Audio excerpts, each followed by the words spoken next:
Thank you. Hi, everybody. So I want to tell you about myself. So I was raised pretty poor, single mother on welfare with disabilities. I was born here in Los Angeles, and me and my sister and mom, we lived in a 300 square foot converted motel room. And we had a weird life of being poor, because it was a kind of strange poorness, because we happened to live in the Pacific Palisades School District, and we would go to school with rich kids that lived in 5,000 square foot homes. So, of course, none of them could know about our converted motel room. And my mom felt sort of guilty about this, and so what happened is every year, around New Year's, she would start taking some money from her welfare check and making deposits on a layaway program at the local toy store, so that a year later, by Christmas, me and my sister would be opening about 20 new toys each. And so for us, the idea of Christmas and Mother's Day and birthdays was really just about giving gifts. Lots and lots of gifts to compensate for my mother's guilt about being poor and not having enough to give to us what the other kids were getting in our classes. And so, but the thing is me and my sister Lita, we couldn't produce this amount of gifts that my mom produced because we didn't get any of that welfare check. So what we did is we learned to make things. So we would make poems, we would make sculptures, we would make collages and paintings, and wrap them up just like my mother did. And so under the tree from me would be about 25 presents that I had created for my sister and 25 for my mom. And that was just life for years on end. And my mom would make a big deal about each one, which would boost up our confidence in our creative ability. So because of this strange poorness of being poor within a bunch of rich people's world, we got really creative.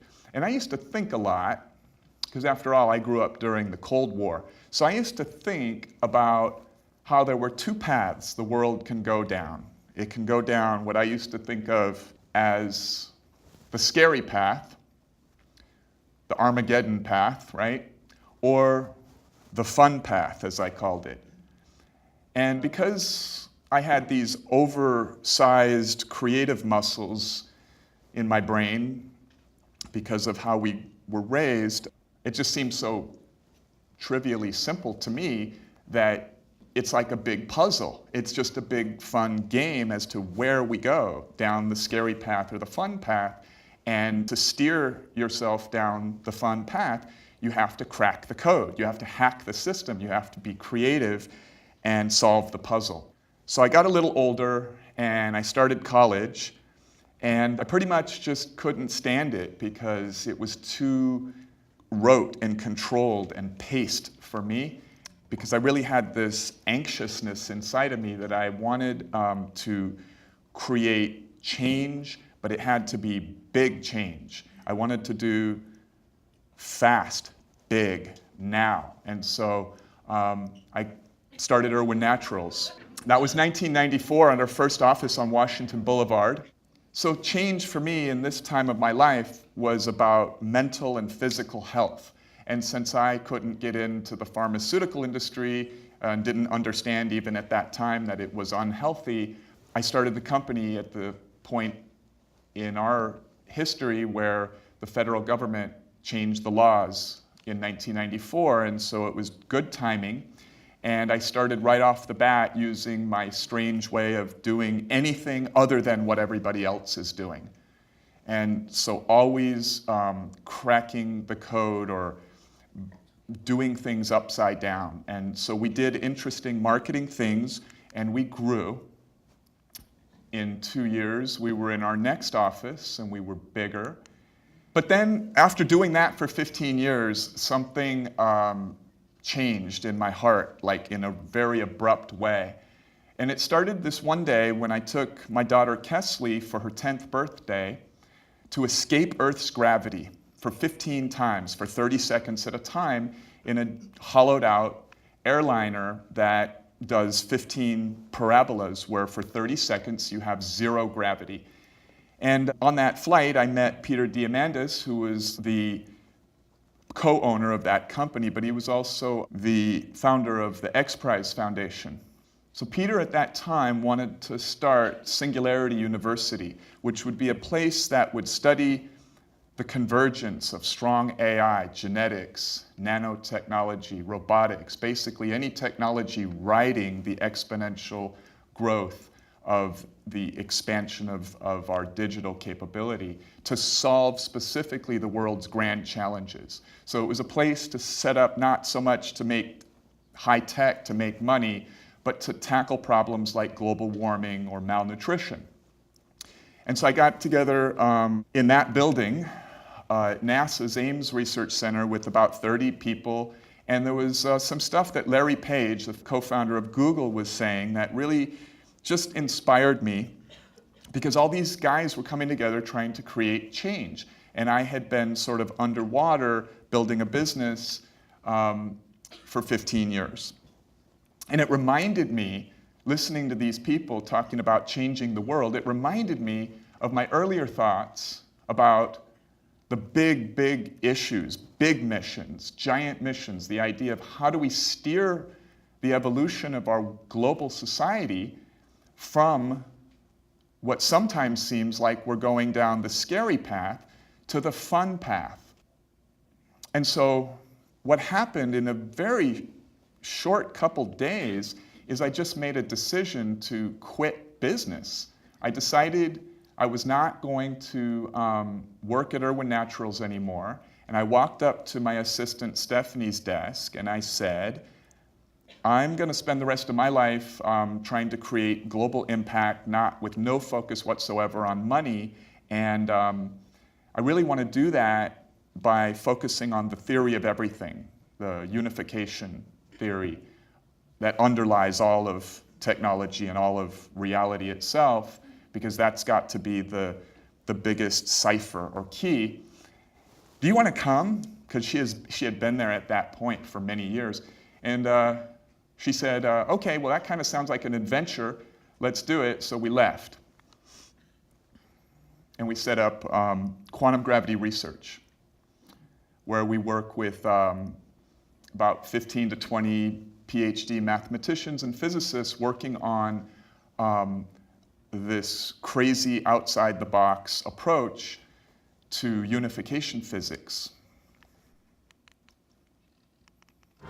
All of the breakthroughs in physics have come from people willing to step outside the box and do something creative and radical.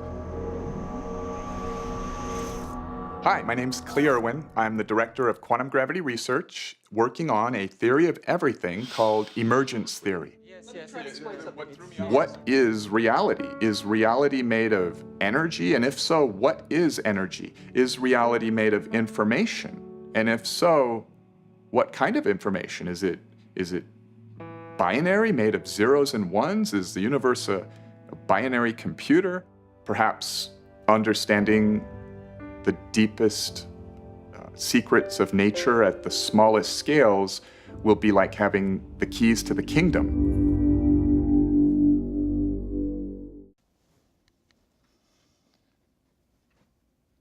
So it's kind of crazy what we're working on. It's a competing theory to string theory, similar to other theories, but very fresh ideas in the mathematics.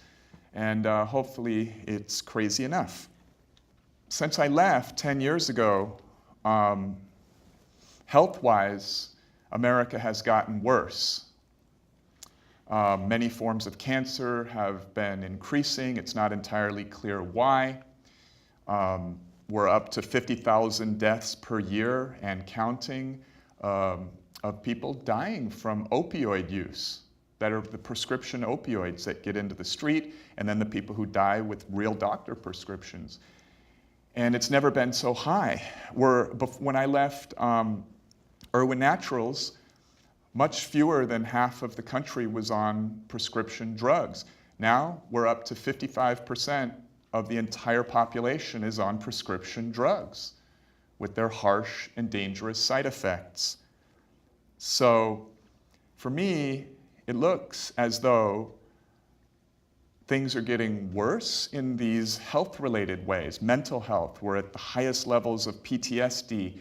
We have something called sub-threshold PTSD, which people in cities and people constantly listening to the fear peddling about terrorism or the this or the that, and it creates this hum of sub-threshold PTSD in the population at large, depression, anxiety, the list goes on, and these things are rising. Why? And what's the answer? So the answer is CBD, and that's an argument that we're going to make a little bit here right now. How could CBD help with so many different things?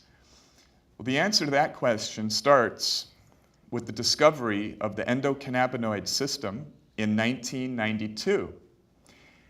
This system, which is so ubiquitous throughout the body, covering trillions of receptors, escaped our medical observation until fairly recently. So what is it? What does it do?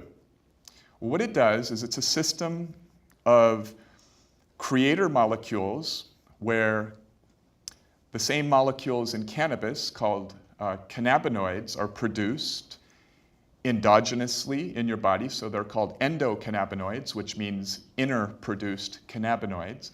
And then the other part of the system is the receptors. So the cannabinoids are keys, the receptors are locks. And so what is the system for? I'm going to explain the endocannabinoid system from a mental perspective, a brain perspective, and a physical perspective. From the mental perspective, you should start by understanding every thought you have, every conversation, every feeling or emotion you experience maps to a complex combination of 4 categories of brain waves.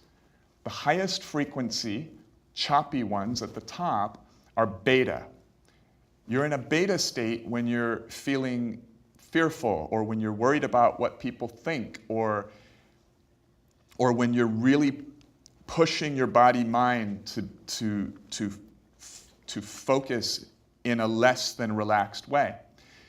Alpha brainwaves are more stretched out, and they are associated with relaxation, walks in the park, playing with children, feeling safe, essentially.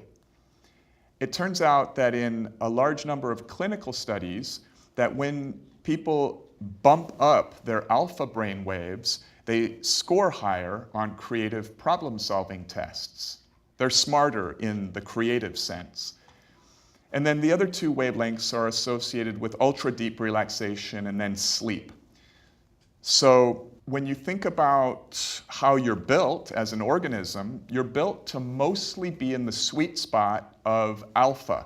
Just smooth, elegant decisions, well thought through things, nothing jerky and high amplitude or choppy like the beta. But sometimes a little burst of beta is evolutionarily helpful when you're running from a saber-toothed tiger or there's some bursts of need for choppy, fast, kind of not so smooth, creative, or strategic even thinking.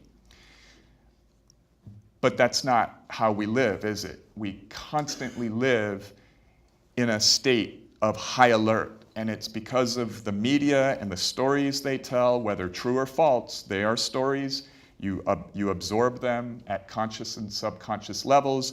Those stories take form in your mind, which then keep you in a chronically elevated beta state. So if you were to think about the whole 7.4 billion people as a kind of collective information exchanging processing system as we constantly communicate with one another around the globe, It is as though the CPU speed of the global organism of the human species, networked as we are now, is increasing. The CPU speed is increasing, and each node, which is us, that is exchanging, receiving, and sending information in larger and larger packets at higher and higher velocities, we're not actually built for that, right? It took hundreds of thousands of years of evolution of mostly spending days of quiet, relaxed space, thinking, relaxing, and then occasional bursts of high information, high intensity beta. So it's a little bit of an experiment as to what's going to happen. We're going to have to probably find our own reconciliation as a species with this new way of living in the information age. And we're going to have to figure out how to take time to go for a walk in the park and to maybe do some breathing or meditation or playing with puppies, like something in your life that brings you down into the alpha state where you belong for most of your waking hours. So that's the mental. So now let's talk about the physical way to understand the endocannabinoid system. And by the way, I should have mentioned that when your body produces, when you are in a state of emergency and high beta and anxiety and worry, any form of stress, your body on the fly generates endocannabinoids, sends it out through your bloodstream. It's absorbed by the cannabinoid receptors, and it dials down your average wavelength, right? Remember, it's always some combination of the 4 wavelength categories, so what you're looking to do is average it down or stretch it. So you want to go from an average of a choppy, high, just high frequency choppiness to a bit of a more elongated average. So it's kind of like taking meditation in a pill or a walk in the park, right, in an oil, a CBD oil. That's how it acts on your mind through the endocannabinoid system. But physically, you can think of it as a harmonizer and as a balancer. So every system in your body talks to every other system. There's a sort of symbiotic relationship between them all, and you can think in the terms of resonance and dissonance. Harmony, music is a good metaphor. And a given system, from the microscopic to a large organ system, can itself be in a state of dissonance down to the cellular level. And this can be measured. And so when that occurs for extended periods of time, the way the systems intercommunicate in your body-mind system and the way each system or organ or organelle functions will begin to malfunction. And if it malfunctions for long enough, a malfunctioning loop will form, and this will be medically labeled as disease. So when a system malfunctions, that's a disease condition. If it's a temporary glitch, then it's not a disease, then your body brings yourself back to stasis. But when systems get out of balance for chronic periods of time, then we have symptoms. We'll get sick, mental sicknesses of all different forms and physical sicknesses. So the endocannabinoid system acts upon these systems to bring us back into harmony and balance and away from the state of dis-ease and to the state of resonance, efficient use of energy, and health, mental and physical health. So the question is, why would we need to take CBD from plants if our body is making these cannabinoids and it has this endocannabinoid system? And it sort of gets back as the answer to what we just talked about, which is we're sort of going through a grand experiment right now. We really don't know what is going to happen. How are we going to handle this exponential increase in the throughput of information that we're processing and exchanging, always at the cost of exercise, meditation, relaxation, playing with children, or whatever is anything other than the high intensity, high anxiety pressure and processing. So we're always on. The text messaging, the social networks, TV, CNN, it just never stops until we go to sleep. And sometimes then we can't even turn it off and easily sleep. So just as you can't expect to eat candy all day long and get your pancreas to produce insulin as keys to go into your insulin receptors, there is a limit. There's a limit to the amount of stress and constant on-ness and high beta that we force ourselves to be in for such a big percentage. And it is at this point that plant-derived cannabinoids can come to the rescue until you as an individual learn to bring balance into your life to where your endocannabinoid system is all that's needed. That's preferable.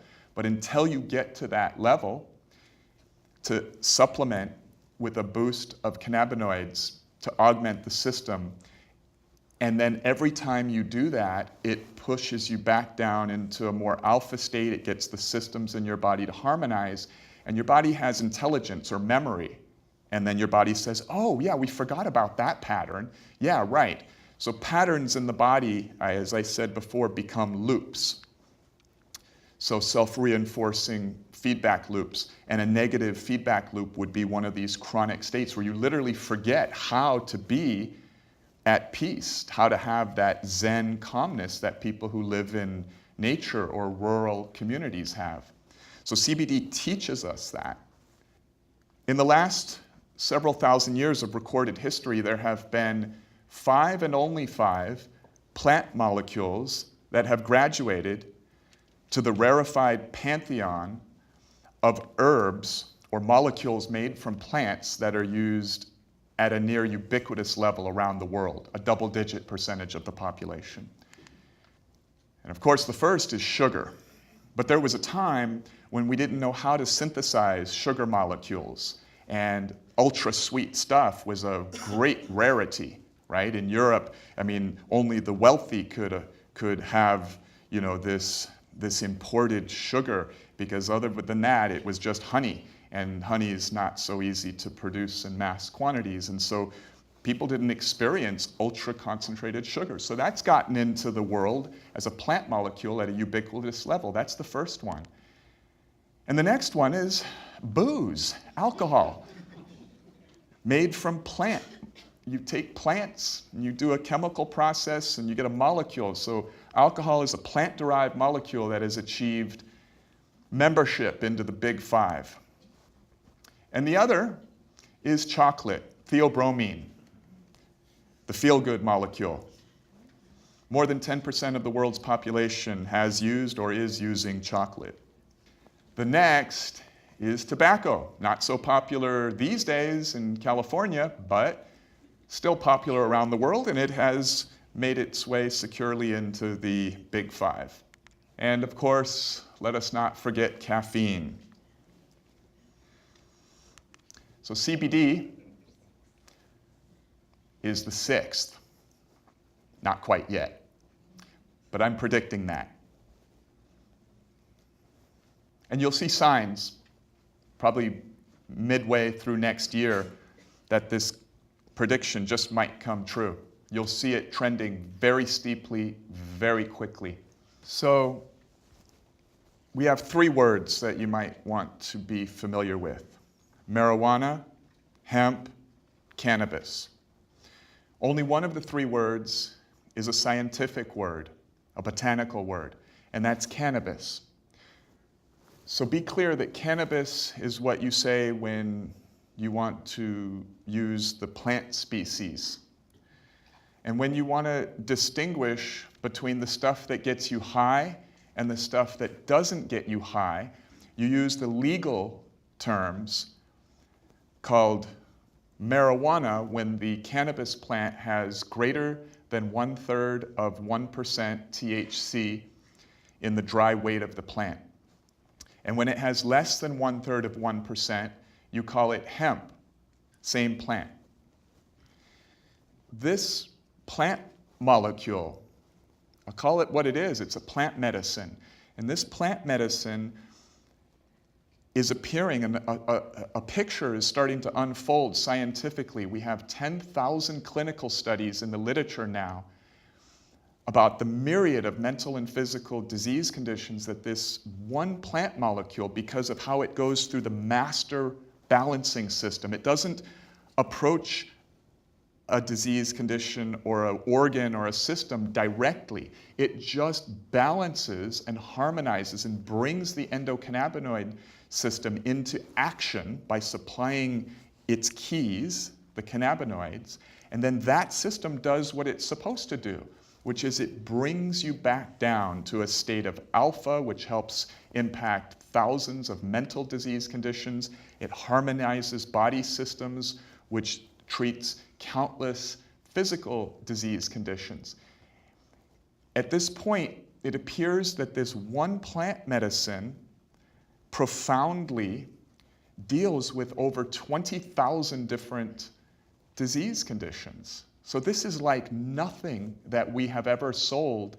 It is like nothing that this industry has ever seen. It is like nothing that the pharmaceutical industry has ever seen. I hate to use the word miracle cure, and I am not going to use it, but if there is one thing that I have seen in my 25 years formulating herbal products and being in this company where that phrase comes to mind, it's this. And there has never been a more urgent need for it than there is this year. I mean, it is reaching a crescendo of emergency out there. And I really want the nation to understand this stuff. I've really been focused on nonprofit work for the last 10 years of my life, and the way I'm looking at this CBD mission, that I hope to become all of your mission, is as an act of love and service to society. I don't care about making money on it, and I've got two objectives. I want to see a single mom on welfare with a daughter who needs this medicine to be able to buy it, and she can't at this point. That particular type of person at that income level cannot afford the $200 that it would cost per month for that plant medicine. It's as cheap to grow as broccoli, and it should be priced not too much higher than broccoli. And so we're going to make sure that happens by making it available to the masses at the very lowest price that we can possibly go. So guys, at the end of the day, I have a new heartfelt, emotional mission for what we can do as a team of human beings. I don't want to call ourselves a corporation. I want to call ourselves just a bunch of people who come together to do something helpful in the world.